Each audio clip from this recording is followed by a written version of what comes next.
بسم اللہ الرحمن الرحیم۔ السلام علیکم ناظرین، آپ دیکھ رہے ہیں اپڈیٹڈ پاکستان اور میں ہوں ریحان نور۔ ناظرین، انسان اس جہان میں شکریہ سے شکر تک کا فاصلہ طے کرنے آیا ہے۔ اس سفر میں انسان کے دنیا اور آخرت دونوں کی کامیابی کی ضمانت چھپی ہوئی ہے، پر ہم جب تک اپنی زندگی میں شکریہ کی عادت نہیں ڈالتے، ہم اپنے رب کا شکر ادا کرنے کی نعمت تک نہیں پہنچ پاتے۔ چنانچہ ہمیں اکثر لوگ زندگی میں تقدیر کو گلے شکوے کرتے نظر آئیں گے۔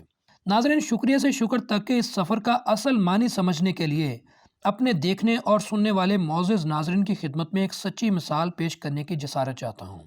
یہ واقعہ ایک امریکی پائلٹ کے گرد گھومتا ہے جس کا نام کیپٹن چارلی ہیمپ تھا۔ یہ 1960 کی دہائی میں ویتنام میں پوسٹ تھا۔ اس نے 74 کامیاب فضائی آپریشن کیے اور امریکی فضائیہ کا آئیکن بن گیا۔ چارلی نے 74ویں آپریشن کے بعد چھٹی اپلائی کر دی۔ چھٹی منظور ہو گئی، لیکن روانگی سے 5 دن قبل اس کے سینئر نے اسے آخری مشن پر روانہ کر دیا۔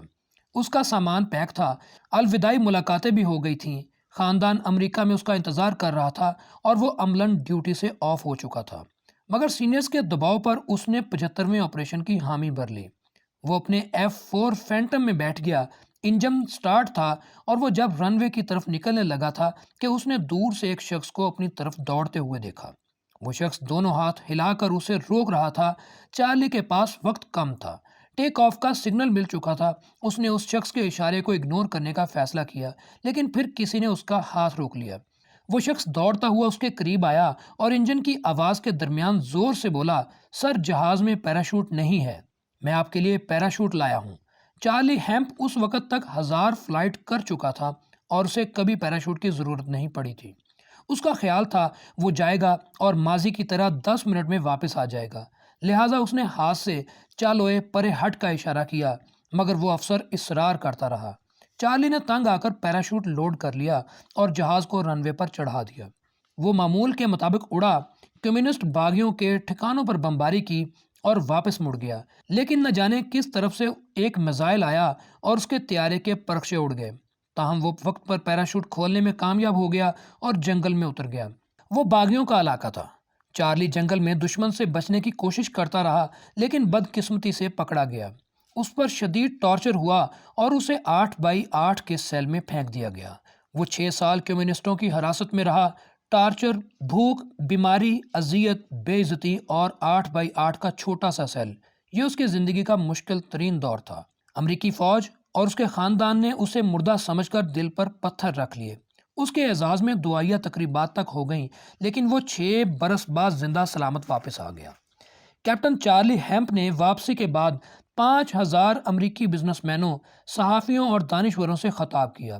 اس نے اپنی ساری کہانی سنائی اور آخر میں انہیں بتایا، میں قید میں جب مایوس ہوتا تھا تو 2 چیزیں ہر بار مجھے حوصلہ دیتی تھیں، پیراشوٹ اور تھینک یو کا ایک ادھار۔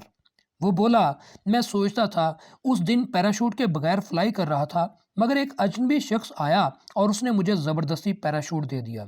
وہ اگر نہ آتا اور پیراشوٹ کے لیے اصرار نہ کرتا تو میں جہاز کے ساتھ جل کر مر جاتا۔ اللہ تعالیٰ کو میری زندگی عزیز تھی، چنانچہ اس نے عین وقت پر ایک فرشتہ میری مدد کے لیے بھیج دیا۔ مجھے یہ بات قوت دیتی تھی، اور دوسرا، میں یہ سمجھتا تھا کہ مجھے زندگی میں کم از کم ایک بار پیراشوٹ دینے والے سے ضرور ملنا چاہیے اور اس کا شکریہ ادا کرنا چاہیے۔ میں اگر اس شخص کا شکریہ ادا کیے بغیر فوت ہو گیا تو یہ ڈیفالٹ ہوگا۔ چنانچہ مجھے شکریہ کے اس ادھار نے بھی زندہ رکھا۔ چارلی ہیمپ کا کہنا تھا، میں نے قید کے دوران خود کو چارلی ہیمپ سے چارلی چیپلن بنا لیا اور میں اپنی حرکتوں سے دوسرے قیدیوں کو خوش رکھنے لگا۔ چارلی ہیمپ نے اس کے بعد پیراشوٹ دینے والے ٹیکنیکل افسر کو تلاش کرنا شروع کر دیا، مگر وہ اسے نہ ملا۔ 15 سال گزر گئے، وہ اسے تلاش کرتا رہا اور ایک دن کسی ریسٹورانٹ میں کھانا کھا رہا تھا۔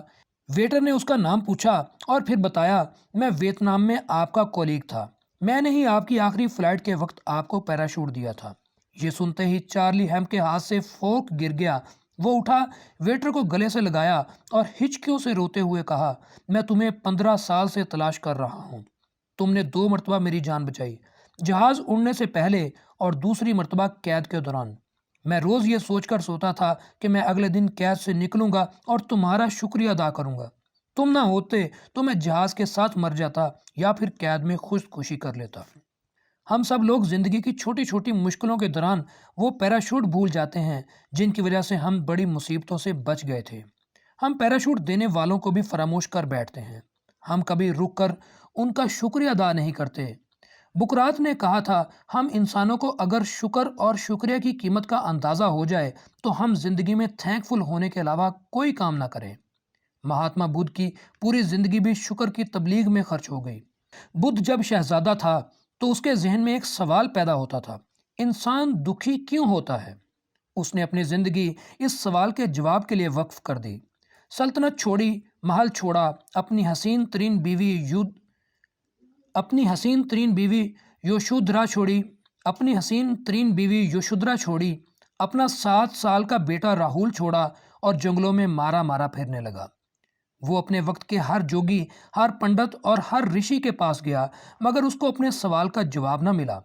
اس نے آخر میں مجبور ہو کر گیا کے چھوٹے سے گاؤں میں برگد کے درخت کے نیچے پناہ لے لی، آلتی پالتی ماری اور آسمان کی طرف دیکھ کر کہا، تم اگر وہاں ہو تو تمہیں میرے سوال کا جواب دینا ہوگا، ورنہ میں اس درخت کے نیچے بیٹھا بیٹھا مر جاؤں گا۔ وہ دھن کا پکھا تھا، چنانچہ ایک رات آسمان سے بجلی گری اور اسے اپنے سوال کا جواب مل گیا۔ قدرت نے اسے بتایا، انسان کو صرف اور صرف خواہش دکھ دیتی ہے۔ خواہش بڑی ہوگی تو دکھ بھی بڑا ہوگا، خواہش چھوٹی ہوگی تو دکھ چھوٹا ہوگا۔ یہ پیغام خوشی کے محل کی کنجی تھا۔ بدھ نے لوگوں کو بتانا شروع کر دیا، خواہشیں چھوڑ دو، سکھ پا جاؤ گے۔ پورا بدھ مت اس نظریے پر کھڑا ہے۔ یہ لوگ 2 چادروں، لکڑی کے سلیپر اور ایک جھولے اور بھیک کے چھوٹے سے کشکول کے ساتھ پوری زندگی گزار دیتے ہیں۔ خواہشوں کی گٹھڑی اٹھا اٹھا کر نہیں پھرتے۔ ان کی دوسری عادت شکر ہے۔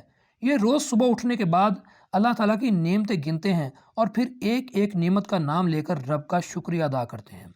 یہ شکریہ کو بھی ادھار سمجھتے ہیں اور اس ادھار کو کبھی اپنے ذمہ نہیں رہنے دیتے۔